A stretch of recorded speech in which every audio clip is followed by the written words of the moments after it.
Pues muy buenas. Hoy estamos en nuestro primer podcast, primera entrevista. Pues hoy me hace muchísima ilusión esta entrevista. ¿No? A ti, Martín. Pues sí, también me A hace mí me ilusión. hace mucha ilusión, porque es de un tema que me apasiona, un tema de que no escuché hablar en casi ningún podcast, poquísimas entrevistas se ve a día de hoy estos temas. Y bueno, ya no me aguanto más de presentar a este invitado, Alejandro Goyanes. Hola, buenas. Pues, un placer tenerte aquí con nosotros hoy. Igualmente. Y Bueno, bueno, para la gente que no sepa ¿quién eres? Pues soy un estudiante de filosofía, estoy en cuarto curso, es mi quinto año realmente, pero estoy en cuarto curso y nada, yo estudio filosofía, eh, me metí en filosofía no de rebote, porque siempre me ha gustado, pero me metí en filosofía arriesgando un poco, porque no sabía muy bien por dónde ir, y bueno, aquí estoy en cuarto. pues, y bueno, ¿es fácil filosofía? ¿Es difícil? ¿Cómo lo consideras tú? Filosofía es una carrera complicada, porque la carrera no tiene tanto que ver con que te guste la filosofía, porque hay que hacer como una distinción entre la academia y lo que es la filosofía. Y yo había leído filosofía en bachiller, en primero de bachiller, me leí La República de Platón, me leí algunos de los diálogos y dije, me encanta. Pues igual tiro por aquí. Y, y después, claro, entras en la carrera, todo ilusionado, y dices, bueno, pues igual esto no es. El tema es que académicamente la filosofía es una carrera complicada. De hecho, entramos, en mi promoción creo que entramos unos 50 alumnos. ¿Cuánto es la media de corte? Más o menos así es interesante. Cuando yo entré estaba un 6 en Santiago, creo. O sea, es bajita. Y eso, en el primer curso había mucha gente y ahora estamos sacando la carrera 20 personas, 30, 20, ¿sabes? Más o menos. Y entonces, ¿la filosofía es una carrera difícil? Sí, o sea, no es tan difícil como otras carreras, pero hay que currar mucho. No es simplemente el sprint final que se hace, por ejemplo, en criminología, que mi prima está estudiando criminología y está 3 meses tranquilamente, va a clase, igual hace algún trabajo así de vez en cuando y después se presenta el examen y saca buena nota. No, en filosofía te mandan un trabajo por mes, un trabajo por semana y tienes que sacarlo. Claro, pero ese trabajo es. Es trabajo, es trabajo, No es un claro, trabajo claro, como lo se puede mandar claro, en claro. O el sea, bachiller o en la ESO, ¿no? efectivamente. Entonces es mucho de leer, te tiene que gustar leer. Eso es lo principal. Si te quieres meter en filosofía, que te guste leer. Si no te gusta leer, no tienes nada que hacer en la carrera de filosofía. Puedes irte a otro lado, pero leer es lo más importante, sobre todo a nivel académico y también a nivel personal. Si te gusta la filosofía, tienes que Y leer. hablando de leer, libros de filosofía, por ejemplo, algún filósofo que sigas a día de hoy y que digas, wow, es que necesito seguir leyendo de él, es brutal. Es para gente de los oyentes que está ahora mismo escuchando. Sí, es que la filosofía es muy amplia y hay muchos filósofos clásicos que hay que leer sí o sí, que te tienes que leer obligatoriamente si te quieres introducir en la filosofía. Platón, Aristóteles, eso es básico, porque al final se va a ir repitiendo durante toda la historia de la Los filosofía. más conocidos, no se podría decir. Claro, Ya, o sea, son los Aristóteles, Platón. precursores, son los precursores de, de la filosofía occidental, tal cual. Entonces, esos dos, bien. Y además, Platón está muy bien para introducirse porque es muy sencillito de leer. Son diálogos y se lee muy bien. O sea, tiene cosas complicadas de entender porque hay que comprender también en la época en la que escribió, pero sí, se lee relativamente sencillo. Y nada, y después, así de los más importantes, Kant. Kant es un antes y un después en la filosofía occidental. Siempre hay que hacer esa distinción porque, bueno, hay algunos, como un profesor que tenía yo, que se jubiló ya, que consideran que solo existe la filosofía occidental. Y es totalmente legítimo pensar que solo existe la filosofía occidental, pero bueno, eh, hay otra rama que es la filosofía oriental, que es muy interesante, tiene muchas cosas, pero va por otro camino. Y yo cuando estoy hablando de filosofía, estoy hablando de filosofía occidental. Entonces, Kant es un antes y un después, cambió radicalmente la filosofía. Después hay otro autor que también es como un antes y un después en la filosofía, que es Hegel, pero no recomiendo leerlo porque no vas a entender nada, porque no se entendía ni él, entonces no merece la pena. Y Pero bueno, también se basa en eso la filosofía, ¿no? No el entender, pero sí que el acompañar en esa... sí, sí, pero eso viene más adelante. Después de Hegel hay una época que es el romanticismo y en esa época eh, la filosofía da un pasito más. Y ya no es que alguien te esté aquí explicando, dando la chapa y explicándote cosas, sino que al igual que el arte no está ni en la obra ni en el que lo lee. Está en el medio, está en ese vínculo. Pues la filosofía al final se trata un poco de este trabajo, de que no está ni en el libro ni en ti, está en ese vínculo. Pero eso es algo que va avanzando y que va cambiando con el tiempo. Igual ahora lo vemos así, pero dentro de unos años no se ve así. Y nada, y después como últimos filósofos, así para entrar en la filosofía, Nietzsche es un filósofo, es igual uno de los filósofos más importantes actualmente y está muy guay. O sea, Nietzsche es como a cualquier adolescente le va a gustar Nietzsche. Porque, por ejemplo, así hablo Zaratustra, que es su obra más reconocida, más o menos. No es de las más reconocidas, no la más, pero bueno. Y es súper guay de leer porque al principio, o sea, está escrita como en tres partes. Al principio es para todos, a mitad es para algunos y el final es para nadie. Entonces, como empiezas y lo entiendes y incluso a veces te dices, ay, buah, es que soy yo literal, ¿sabes? El mítico meme de soy yo literal. Eh, entonces Nietzsche es muy divertido también, es muy entretenido y para entrar en la filosofía Nietzsche está muy guay. Y después a nivel personal, me gusta mucho a partir de Nietzsche esa rama hacia el existencialismo y sobre todo de filósofos franceses. Camus me encanta, es es un filósofo muy fácil de leer también, muy pegado a la literatura, entonces es sencillito y también se puede entender, aunque un poquito menos. Y a día de hoy, ¿ves que haya filósofos que puedas decir de nuestra época?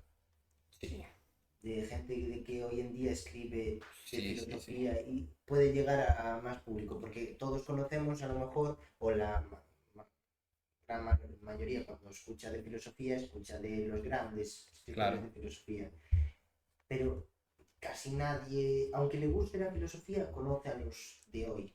Normalmente nos centramos en los de ayer, en los claro. de el pasado.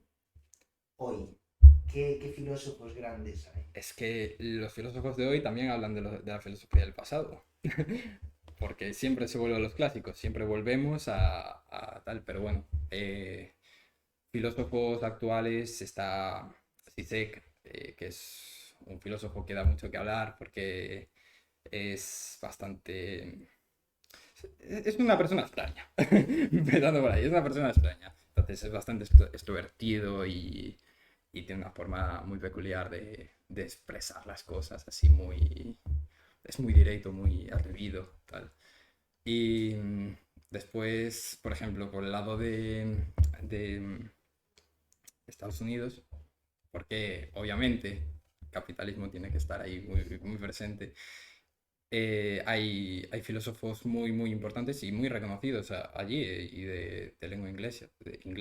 Por ejemplo, hace poquito nos visitó aquí a Santiago, vino Marta Nussbaum, que es una filósofa que habla de ética, filosofía política y esas cosas, y es Pues me gustaría entrar en ese tema, ética. una gran, o sea, gran reconocida. Después de estar más o menos de acuerdo con ella. Ella es abanderada, por ejemplo, del cosmopolitismo, que es un tema complejo y con muchas influencias y muchas carencias también y así. Si te gusta la política, sabes un poco de cosmopolitismo y tal. Ella aboga por que la libre circulación entre fronteras y una sociedad unida. Claro, porque cuando hablamos de filosofía mucha gente piensa que es centrado a el ser o una persona, pero la filosofía entra en todo. Claro.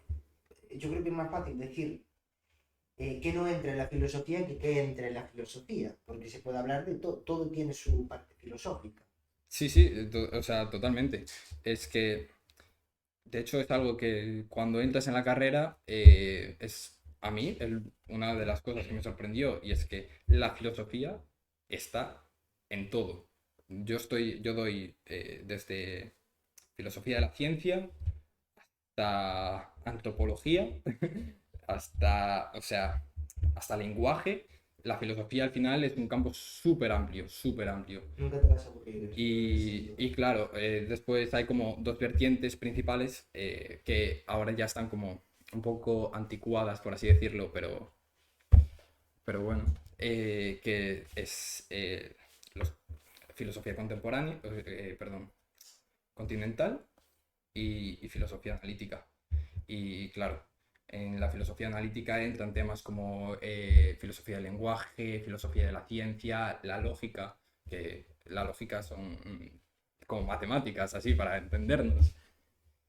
Y después en la continental entran temas más metafísicos, existencialistas, aunque también se hace metafísica desde un punto analítico.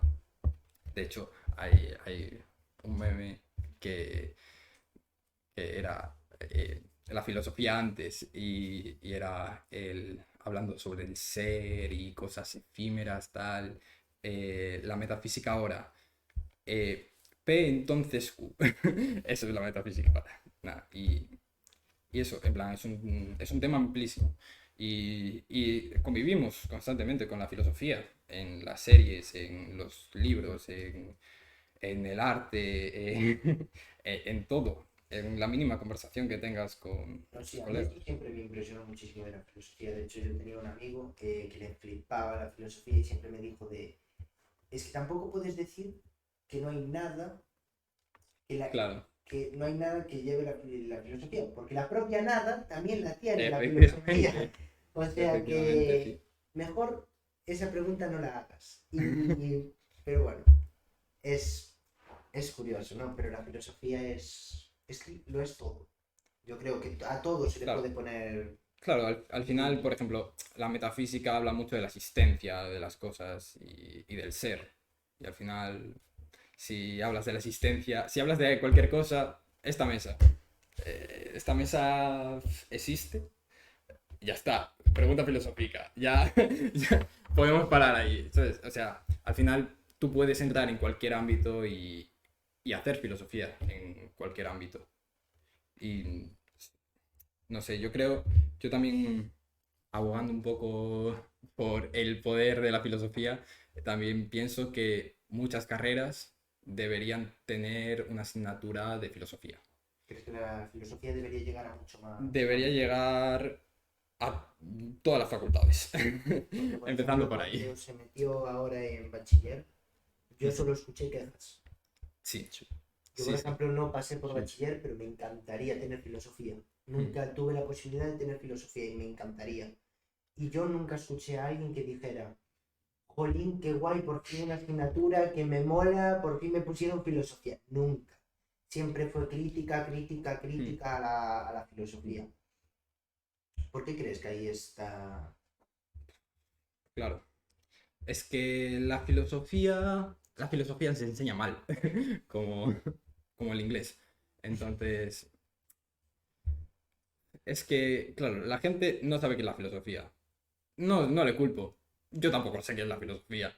No hay una concepción clara de qué es la filosofía. No puedes decir, como en matemáticas, 1 más 1 es 2. La filosofía tiene muchas cosas y claro, académicamente nos centramos en la historia de la filosofía. En bachillerato no se da filosofía, se da historia de la filosofía.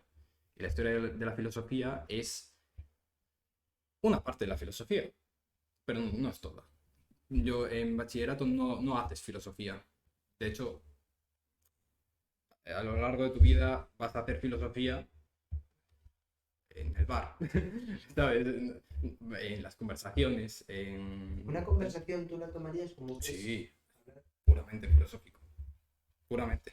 un Una, debate, una conversación donde tú estás exponiendo ideas y yo estoy exponiendo mis ideas, ya solo con la confrontación de cómo ves tú el mundo y cómo veo yo el mundo, ya es filosofía. ya es filosofía, claro. Para mí la filosofía tiene ese poder de estar en todas partes. ¿Qué pasa? Claro que hay quejas, es normal que haya quejas, y es que la filosofía, lo que la gente recuerda de la filosofía es un jambo loco que decía que hay un universo paralelo donde hay cosas y nosotros somos otras cosas. Hay memes de si estudias o te gusta la filosofía, te metes unos chorritos ahí Efectivamente. antes Sí, sí. Y que no es así. No es así. Muchas veces, por lo menos. No, Pues, pero hay filósofos muy serios, hay filósofos que sí que a día de hoy intentan hacer filosofía seria, intentan hacer investigaciones serias. porque la filosofía es una ciencia, es importante también. Eso de la filosofía no es una ciencia. Bueno, en Es, parte, no, entre muchas. hay que diferenciar. La filosofía no es una ciencia. La filosofía es que, claro, es que llamar ciencia a una cosa es muy complicado. De hecho, la rama de la filosofía de la ciencia se dedica a decir que es ciencia y que no. Pero la propia filosofía no es una ciencia. Ahí te tengo que cortar. La filosofía, tú puedes llamar a la filosofía arte, literatura, pensamiento, pero no es una ciencia. Sí que Igual, abarca el mundo de la ciencia. efectivamente, es como algo que está, no por encima, pero sí que tiene su granito en la ciencia. Se aporta a la ciencia, pero no es una ciencia. Las ciencias tienen que ser rigurosas y empíricas. Y aquí lo de empírico, bueno, cuesta a veces. Ya, o sea, poniendo el ejemplo este de Platón o mismamente bueno, sí, de Platón porque es el filósofo muy sencillito de explicar. Bueno, cualquier filósofo tiene su complicidad. Yo, Claro, por claro. ejemplo, a mí me encanta leer filosofía y sí Sí, que hay sí. libros que yo no los he leído. Claro, Que claro. puede ser del mismo autor, por ejemplo, de Aristóteles o de tal, y puedo leer un libro y después leer otro y decir, pero es la misma persona. Claro, sí, O sea, sí, sí. es muy Sí, sí, complicado sí. también. Sí, pero bueno, la idea básica aquí de Platón es que nosotros somos el reflejo de otro mundo, el mundo de las ideas. En el mundo de las ideas es todo perfecto, es todo, es no simétrico, es todo, existen los triángulos perfectos, existen los cuadrados perfectos, los círculos perfectos, y nosotros somos un reflejo de ese mundo. Entonces aquí, en este mundo, no existen los triángulos perfectos, a menos que te pongas ahí con una regla perfecto, y ni aún así. Pero bueno, entonces, empírico de eso.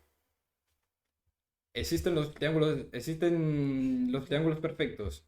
Bueno, para que existan los triángulos perfectos deben existir los triángulos imperfectos en este mundo. Existen los triángulos imperfectos en este mundo. Entonces, existen los triángulos perfectos de arriba. Argumento irrebatible. Vamos. No, no va así. Pues no, ese argumento no es irrebatible, porque no puedes comprobar que existen los triángulos perfectos en un mundo superior. Si pudiésemos comprobarlo, que eso ya irá más adelante con el cristianismo y esas obras que hablan Porque de... la religión está muy metida. Sí, La claro. religión fue... O sea, la religión es Está dentro de claro. la filosofía Sí. muy fuertemente. A ver, esto siempre fue así. Sí, Pero sí. eso era siempre... Hablo Claro. de religión, la Biblia ya es pura filosofía también. Sí, o sea, más que nada la religión cristiana, por ejemplo, parte de una idea muy fuerte que viene de Platón y Aristóteles. Y es que, por ejemplo, un argumento que utiliza Aristóteles. Aristóteles piensa que somos materia y forma y que, o sea, hay 4 causas para el ser. Somos materia, somos forma, provenimos de algo y la causa final, que es hacia dónde vamos. Tú eres hijo de tu padre, de tu madre. Tu madre es hija de tu abuelo y de tu abuela. Vamos hacia atrás. Vamos hacia atrás, vamos hacia atrás. Claro. Debe haber una primera causa. Una causa eficiente, una causa que no es causada. Eso es el motor inmóvil. Es decir, que De algún lado tenemos que venir. es ¿no? algo, Esa efectivamente, es de dónde venimos. O sea, tú no puedes ir hacia atrás infinitamente sin que haya un motor inmóvil. No nos cabe en nuestra lógica. Es que no es lógico. Claro, y ahí aparece como una primera idea de el motor inmóvil que se deriva a Dios y esa primera causa que causa el mundo, o sea, que él crea, porque él no es creado, él crea, él es un creador que crea todo.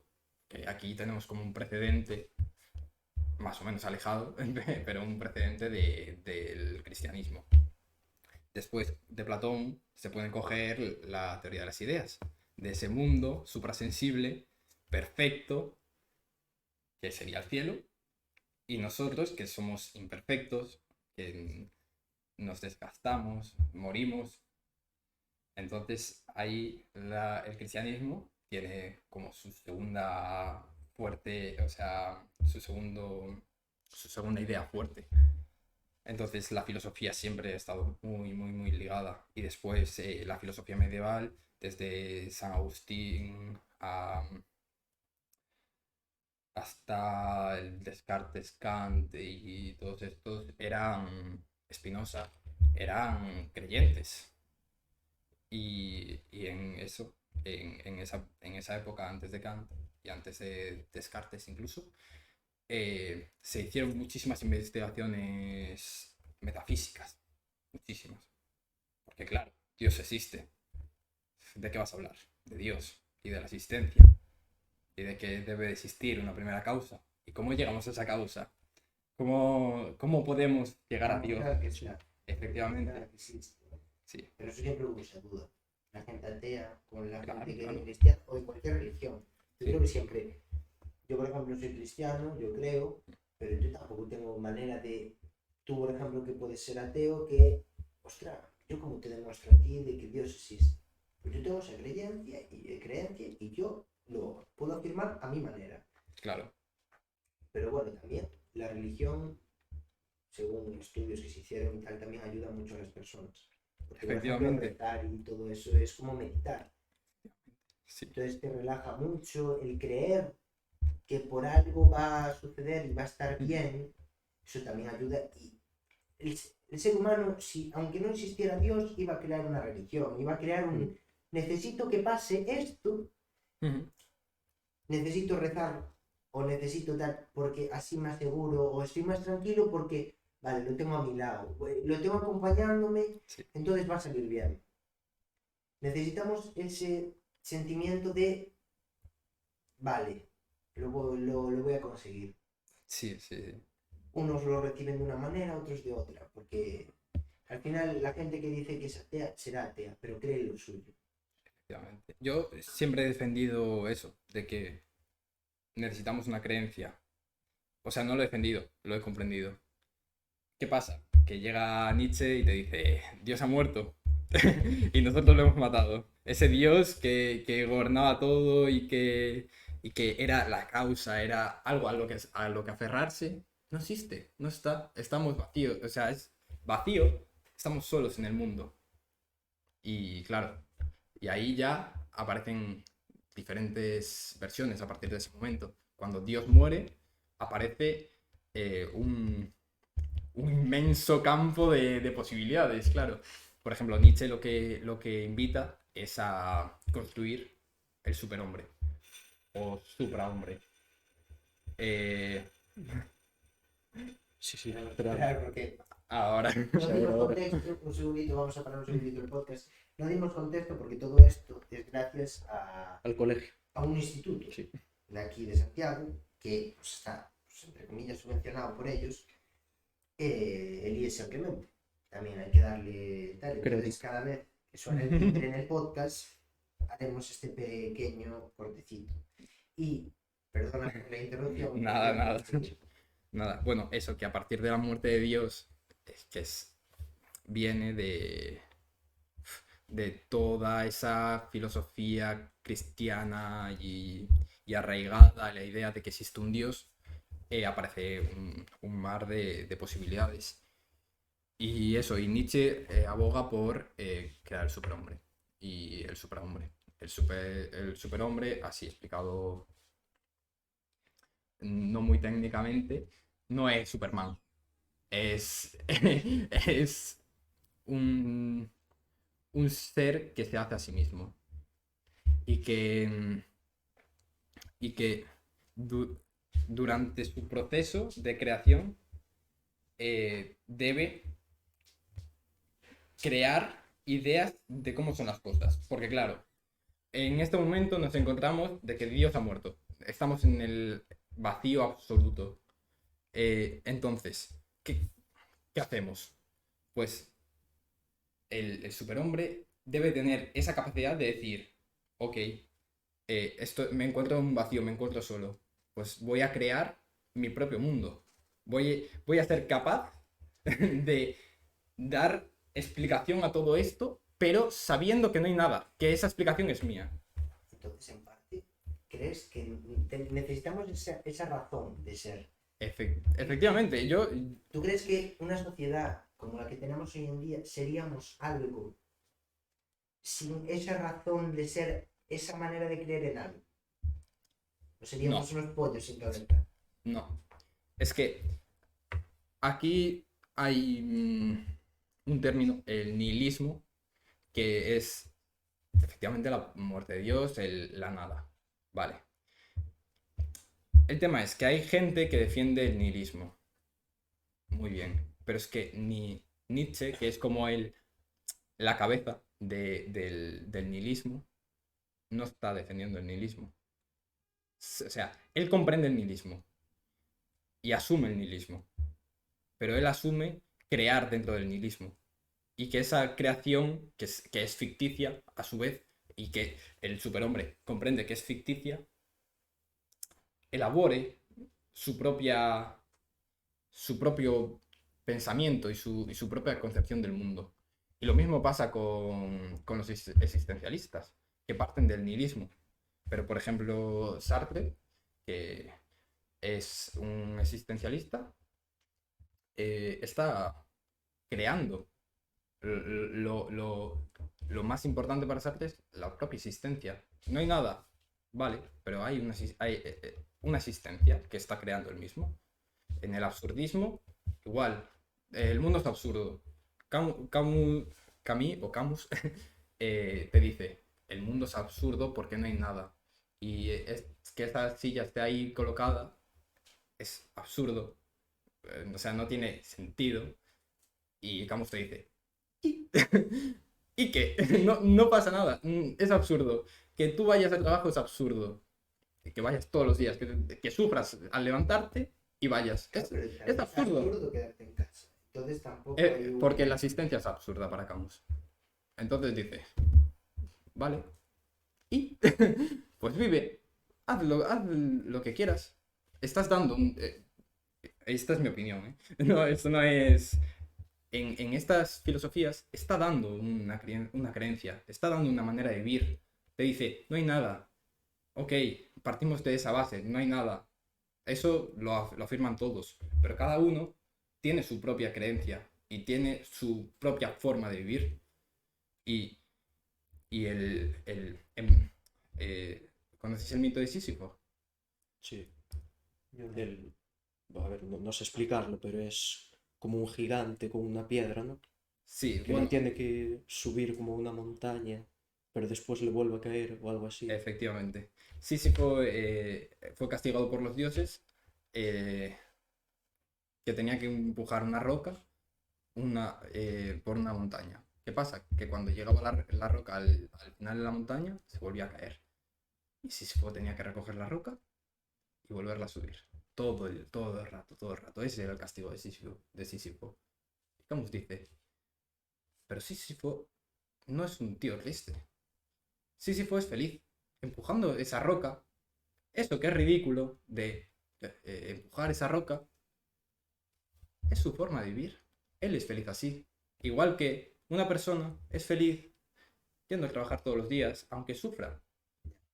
Pero, Tampoco tiene mucho... ¿cómo? O sea, es mi punto de vista, ¿no? Ujú. O sea, tú puedes tener tu manera de vivir. Yo lo voy a llevar a pues, hoy en día, ¿no? Imagínate, tú sigues tu rutina, ¿no? Tú te levantas, te duchas y vas a trabajar, vuelves, Ujú. duermes, come y todo lo que tengas que hacer para sobrevivir. Ujú. No haces nada más, no te socializas, no tal.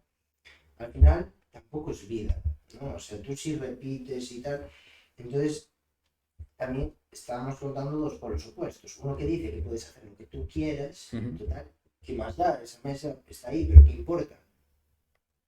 Claro. Entonces, si no importa, pues disfruta un poco, ¿no? No, que seas feliz haciendo una rutina, todo el mundo necesita también una rutina, ¿no? Para no irnos de la cabeza. Ujú.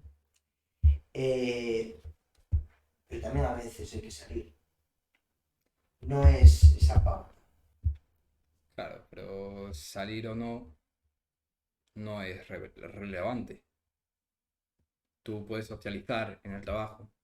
Hay gente que está, por ejemplo, enganchado a los videojuegos y que los videojuegos es su vida y que se pasa Horas y 12 horas. horas, 14 horas enganchado a los videojuegos y tranquilamente.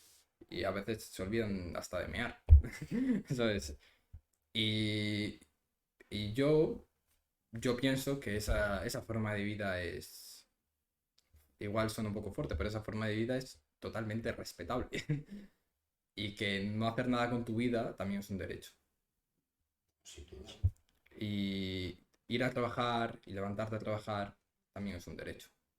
Y para mí, el levantarte, ir a trabajar, es una forma de creencia. Volvemos a lo de antes. Que eso es una forma de creencia. Al igual que la religión.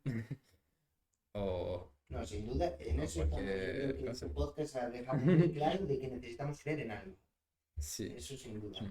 Porque al final, cuando no crees en nada y te sumerges en el nihilismo más profundo, es difícil que algo te importe, incluso tu propia vida. Al final da igual, ¿sabes? O sea, da totalmente igual. Total, estamos solos en el mundo y ni eso, ¿sabes? O sea, somos nada.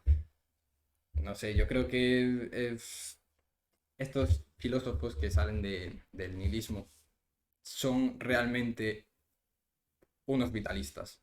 Y yo creo que afirman la vida, pero afirman la vida no mirando a un Dios como se afirmaba antes. No, afirmo la vida, sufro en este mundo para llegar a un mundo superior en el que voy a ser aceptada por Dios y voy a poder vivir en paz. No. Estos filósofos afirman la vida aquí y ahora. Ya. Es lo que estoy haciendo, vivir, No, no, no. efectivamente. Y esa es un poco la mentalidad que creo que tiene esta sociedad. Que estamos afirmando la vida hoy y estamos viendo que hay mucha gente ya gracias a internet y a todas estas cosas de que están haciendo cosas y lo importante, que eso es un poco un fallo del sistema, que por ejemplo cuando nos ponemos a ver TikToks y estamos 20 horas ahí, no estamos haciendo realmente nada. Y bueno, Sí, estoy pasando el tiempo, estoy viviendo. Igual no es la manera en la que yo tenía en mi cabeza pasar el tiempo, ni lo que la sociedad quiere que haga, pero da igual, mi vida. Voy a hacer esto. Y voy a estar viendo TikToks aquí 20 años. Me da igual. y está bien, Pero es una forma de vivir. es una manera Aquí y de- ahora, instantáneo. Dopamina instantánea. Ya está. No, eso sin duda. ¿Algún tema? ¿Quieres Bueno, comentar? hablar los inicios de la filosofía, cómo surge. Eh, pues la filosofía... hay un tema muy importante en cuando estás dando historia de la filosofía, que es como el paso del mito a los logos. Pues eso no es así. Eso realmente no es así. Porque eh, la filosofía tiene mucho de mito y tiene mucho de logo. Pero no hay como...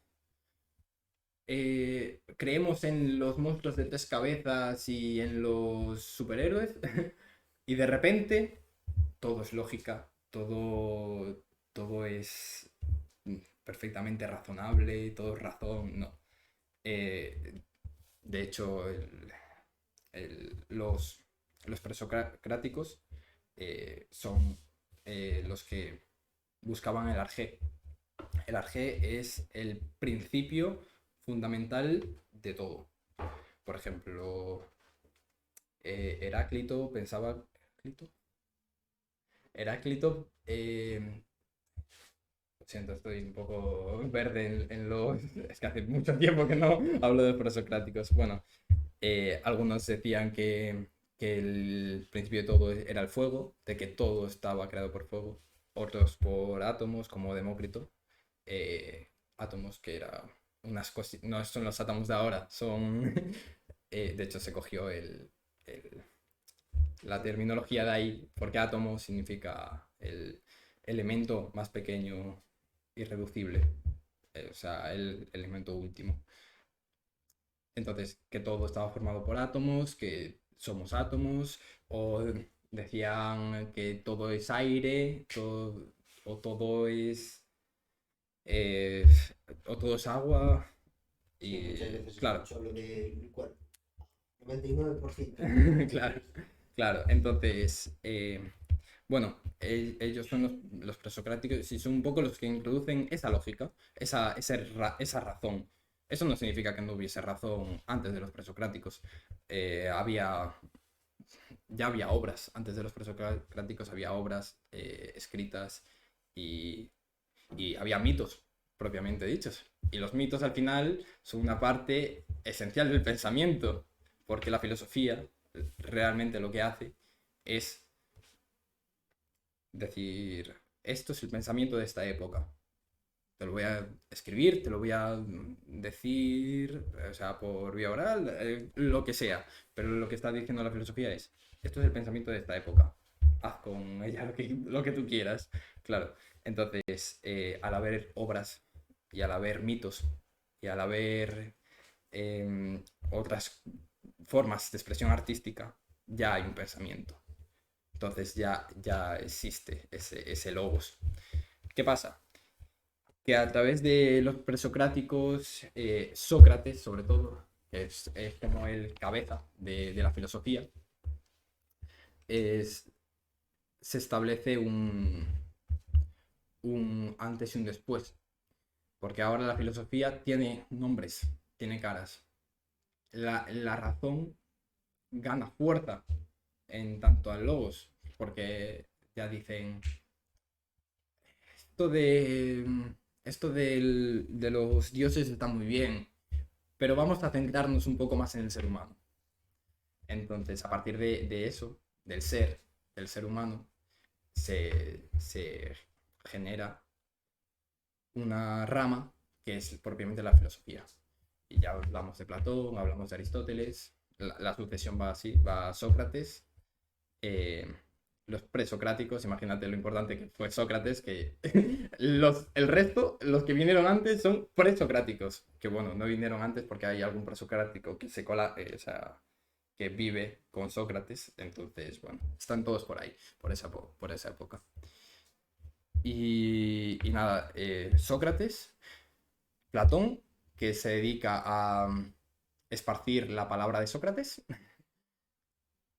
Aristóteles, que es discípulo de Platón y que dice, esto que me cuentas está muy bien, pero yo me voy a distanciar de ti, voy a hacer mi propia filosofía, voy a hacer otras cosas. Y después vienen las filosofías helenísticas, que es por ejemplo, Séneca, Marco Aurelio y todos estos estoicos, el estoicismo. La filosofía helenística es una ruptura de la filosofía tradicional. Decían Aristóteles, Platón venían como por la misma vía y las filosofías helenísticas es otra apertura ahí a otro mundo. Y después nos centramos en el cristianismo. Ya Roma es un imperio y ahí se consolida el cristianismo y a partir del cristianismo se hacen muchísimas investigaciones sobre el ser, sobre la metafísica y la ontología. Y nada, y eso es más o menos un poco los inicios de la filosofía, así a grandes rasgos. Esto es lo que vas a ver en bachillerato. O sea, el primer ¿Tú crees que, por ejemplo, me parece muy interesante, ¿tú crees que, por ejemplo, en vez de este tema, se podría hablar de otro tipo de tema en bachillerato, en la asignatura de filosofía? ¿Hay otro tema que pueda interesar más a la juventud? Sí. Pero es que es muy complicado. Yo cuando entré en la carrera entré pensando, ok, quiero crear un sistema académico donde se haga filosofía y no se dé filosofía. ¿Qué pasa? O sea, le dediqué mis horitas y tal. Y es realmente complicado. ¿Por qué? Porque para hacer filosofía no vale con pensar y ya está. Para hacer filosofía seria. O sea, quiero decir. Y es que necesitamos una base. Y esa base, para poder comprender a los filósofos anteriores, a los que nos precedieron, necesitamos esa base. Y esa base, si no se da por la historia de la filosofía, no se da. Porque tú no puedes poner a un chaval de 16 años, ¿no? Pues sí, Sí, creo que 16 años, 17. 17, 18. Sí, 2 años. Pues no puedes poner a un chaval de 16 años a que se lea todas las obras de los filósofos anteriores. Uno, es imposible. Y un chaval de 16 años no está concentrado como para eso. Además, le pones las otras asignaturas. ¿Qué va a hacer? Se hace mucho más que las otras. Efectivamente. La filosofía no Es imposible. Entonces, se da historia de la filosofía y se da de esa manera. Hay profesores excelentes. Yo sé que hay profesores excelentes porque hay gente en la carrera que entró en esta carrera gracias a sus profesores. Pero lo que se da es historia de la filosofía y hay que tenerlo muy en cuenta porque cuando tú quieres hacer filosofía vas a tener que ir a las obras, vas a tener que leerte las obras y vas a tener que comprender las obras. Y la historia de la filosofía debe ayudarte a poder comprender las obras, obtener las obras y obtener la ayuda que quieras tener para leer las obras y que esté todo bien explicado y que puedas comprender todo. Y esto es un poco lo que teóricamente se intenta hacer en bachiller. No se consigue. ya te lo digo ahora, no se consigue. Porque es raro ver a alguien que no esté en filosofía, que se haya leído obras completas de filosofía por puro placer. Y yo creo que si se da bien, al final hay una cantidad inmensa de filósofos, hay una cantidad inmensa de obras y se puede hacer. O sea, puedes entrar en la filosofía, seas quien seas. Y la pregunta,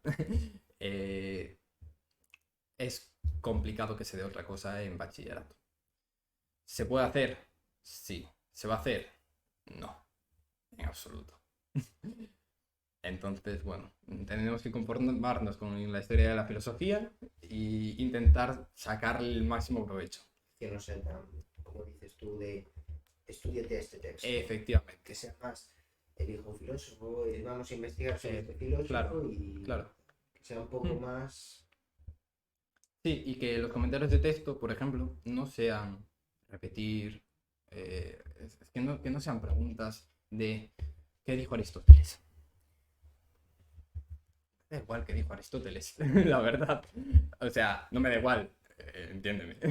Claro, es importante, pero no Es importante, la pregunta que te pero la debería... pregunta no es esa la pregunta que deberíamos hacer. Además, en la adolescencia, con la cantidad de ideas que hay en la adolescencia, que es de verdad, sí, hay que explotar esa capacidad y ese chute de energía que tienes en la adolescencia, porque es muy importante para poder desarrollarte después como persona y poder desarrollar un pensamiento. Y si las preguntas, los comentarios de texto estuviesen enfocados a desenvolver ese pensamiento, yo creo que saldrían cosas muy interesantes.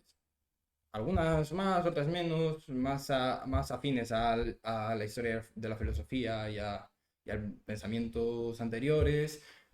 O igual no, igual nos vamos al lado contrario y son pensamientos que no se entienden porque son pensamientos del futuro.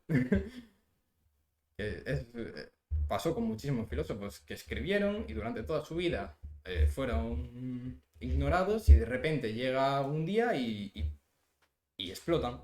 Explotan porque es el pensamiento que hay en esa época. ¿Tú crees que los filósofos en su pasado, crees que eran gente que pensaba en el futuro y que sabían, ¿sabes? Porque eran adelantados en su época, era lo que quería decir. ¿Eran gente adelantada a su época? No. Yo creo que cada persona es una persona de su época. A mí esto de... yo es que pertenezco al pasado, a mí me gusta el rock, me gusta tal... No, tú eres una persona de tu época. Claro, el rock existe a día de hoy. Tú no tienes... Ya lo veremos en las próximas entrevistas. Por ejemplo, con lo de TikTok. Yo no tengo TikTok, a mí eso no me va, tal... Pero tienes Instagram y haces lo mismo, ¿sabes? O sea, vamos a ver, no eres una persona del pasado, tú eres una persona del presente y los filósofos cuando escriben, no creo que escriban escriben para el futuro porque mientras estás escribiendo no puedes hacer que otra persona lo esté leyendo. Pero no creo que escriban para gente de otra época, por lo menos la gran mayoría. Yo creo que se escribe el pensamiento que se tiene en esa época y el pensamiento que se tiene en esa época es un pensamiento de esa época. Punto. Ya está. Yo si escribo algo hoy, dentro de una semana ya ha pasado, ya ha prescrito. ¿Tú tienes pensado en hacer algún libro de filosofía tuyo propio? Pues, No sé si tiraría por un libro de filosofía clásica y diciendo ahí metafísica tal, pero me gusta mucho la literatura y así, y estoy muy al día con, bueno, como la gran mayoría de gente, con cosas audiovisuales, series, pelis, entonces yo por ese lado sí que me gustaría escribir. De hecho, es lo que intento y intento por lo menos todos los días escribir y sentarme y pensar pues, está muy bien. y tal. Pues ya que entramos en ese tema, ¿qué os parece si hablamos un poco de series y películas? Vale, perfecto. Yo creo que la más mítica, de que hable un poco de filosofía, que pasó en un caso que hablaste tú antes, un niño que descubrió la filosofía gracias a un espectacular profesor de filosofía, Merlí. Merlí es una buena serie. Te mola porque aún sin saber nada de filosofía, vas, la miras, aprendes filosofía y aún encima no te parece, jolín, qué pesada, ¿sabes? Claro. Es una serie más. Sí, sí. Es una pasada, a mí me encantó. Es Para todos los que no la hayáis visto, la muy buena recomiendo serie. 100%. Sí, sí. Es una muy buena serie. Y es una serie muy, muy interesante para introducirte en la filosofía. No se da todo, se da... Es como pequeñas píldoras de pensamiento, ¿no? Pero sí, de hecho hay gente que entró en filosofía por esa serie. Y es una serie que ayuda a extender la filosofía más allá del el paper que te tienes que leer, el ensayo que te tienes que leer esa semana para, para clases, ¿sabes? Entonces, a mí me gustó la serie. También te digo que a mí me pones una novela de adolescentes que, que sea ridícula y me encanta porque soy así. Y, pero bueno, sí, está bien. Y sobre todo por el tema más académico, intelectual, tal. No se hace tanta filosofía, pero se habla de filosofía. Y eso está muy bien. Y lo justo y lo necesario para, si te sigue interesando, pues mira, creo que en algún episodio se habla también de los presocráticos y Sí, cosas así. Y oye, mira, ¿te interesa? Pues sigues investigando. Ahora claro, con las tecnologías a día de hoy es buscarlo en internet. claro. Por ejemplo. Pero más allá de series propiamente filosóficas, hay series que vemos comúnmente y películas que hablan de filosofía y hablan mucho de filosofía y no te das cuenta. Por ejemplo, está todo en todas, todo en todas partes a la vez, que ganó un Sí. Oscar. Pues esa película, que es así muy rara y muy tal, está defendiendo, o sea, está exponiendo tres posturas ante la vida. Y eso es filosofía pura. De hecho, es el nihilismo, el existencialismo y el absurdismo. El absurdismo es el padre.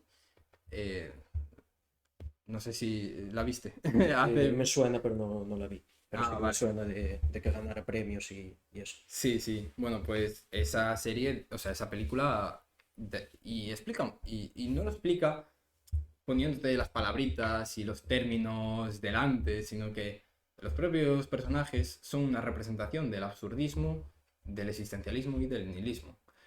Entonces, hay cosas, muchísimas series que hablan de filosofía y no te das cuenta. Y te das cuenta cuando estás dentro de la filosofía.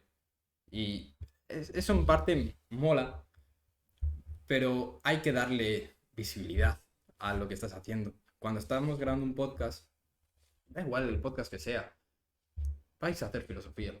Y no os vais a dar cuenta de que estáis haciendo filosofía, pero vais a hacer filosofía. Cuando se habla, la filosofía no tiene por qué ser un tema súper profundo y súper...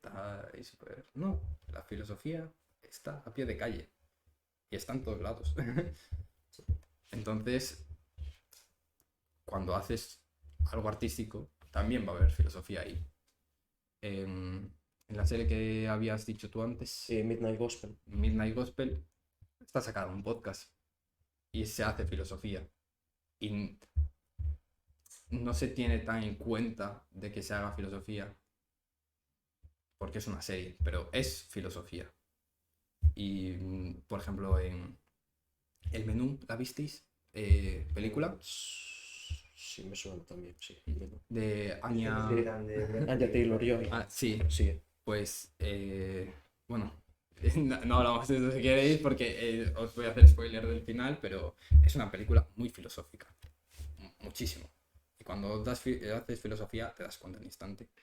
Y con muchas series y muchas películas. O sea, tú cuando ves una serie y tal, dices, ostras, es que esto lo puedes llevar a la filosofía y es brutal. Sí, pero porque es el... Al igual que antes el medio eran los libros, era la escritura, ahora uno de los medios, hay millones, uno de los medios son las series y las películas y el contenido audiovisual. Y es normal que se refleje el pensamiento de esta época en esos vídeos, en esas series, igual que en el arte. Entonces, yo creo que es un punto muy, muy importante para nuestra sociedad y para en nuestro pensamiento. El tener tanto repertorio de entretenimiento, porque no deja de ser un entretenimiento. Es que la filosofía, aunque muchos puretas te van a decir, no, la filosofía tiene que ser para sufrir, para encerrarte ahí y estar pensando. No, hay filosofía que se hace divirtiéndose. Y hay filosofía que se hace viendo series. Que no es lo mismo ver una serie que leer un libro. Te lo compro. Porque en el libro estás imaginando y tal, y estás entrenando un poco la mente. Pero hay películas que tienen mucho contenido filosófico. De hecho, en la facultad hay un club de cine. Club de cine Mazzarelos, que puede ir todo el mundo. Y se ven películas tranquilamente y hay veces que no son películas del año catapum, súper densas, no. Y se habla de filosofía a través de esa película. Entonces, yo creo que es un punto muy importante. Y bueno, para ir acabando ya, ¿alguna película que recomiendes? ¿Alguna serie que tenga que ver con la filosofía? Que no, que le Sí, guste, sí, también. Pues, o sea, no. Muy bien. Yo soy muy fan de las series chorra de mierda estas, las sitcoms. Soy muy, muy fan de las sitcoms. Y es que claro, que tengan contenido filosófico como tal, No, no te preocupes. no va a haber así explícitamente. Pero bueno, o sea, yo recomiendo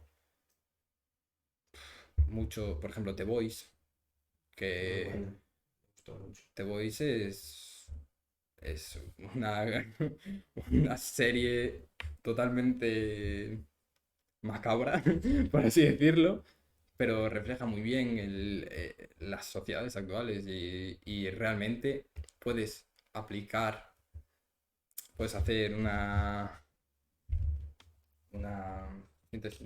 puedes ver reflejado cosas de la serie con cosas actuales y cosas así. Obviamente menos exageradas, pero bueno, sí, es muy buena serie y al final el contenido filosófico se lo puedes meter a cualquier cosa, como hablamos antes. También, como conocí a vuestra madre, que es un Buah, esa es seriote yo creo que esa es absoluto. historia. Claro. O sea, yo creo que no todo, no todo es tan simple como parece. Y que al final, cuando tú ves una serie, esa serie está reflejando el pensamiento de alguien. Y el pensamiento de alguien es filosofía. Detrás de cualquier película, de cualquier serie, hay mucha gente detrás escribiendo papeles, guiones. Es, Mm, es un arte también. claro. Y no solo eso, sino, o sea, no solo el contenido eh, representado ahí por medio de la voz, o sea, los guiones y esas cosas, sino el, los propios ángulos, el propio movimiento de cámaras, quiere expresar algo y eso también hay que verlo y hay que disfrutarlo también, pero se le puede dar una vuelta a todo, ¿sabes? Y puedes pensar sobre todo. Bueno, pues yo por aquí dejaría nuestro primer podcast. La verdad me gustó mucho. La verdad, tengo que pedir perdón si me noto muy nervioso o tal. Eh, y pues bueno, si Menudas quieres chapas dejar... metí. ¿Eh? Menudas chapas metí. No, fue súper interesante, la verdad. Me encantó. Pues si quieres dejar alguna red social, las tendremos abajo en la descripción, tanto en YouTube como no sé si se puede dejar descripción en Spotify, pero te dejaremos tus redes sociales por ahí para que te puedan encontrar. Y pues muchísimas gracias por venir al Igualmente, podcast. igualmente. Gracias por invitarme.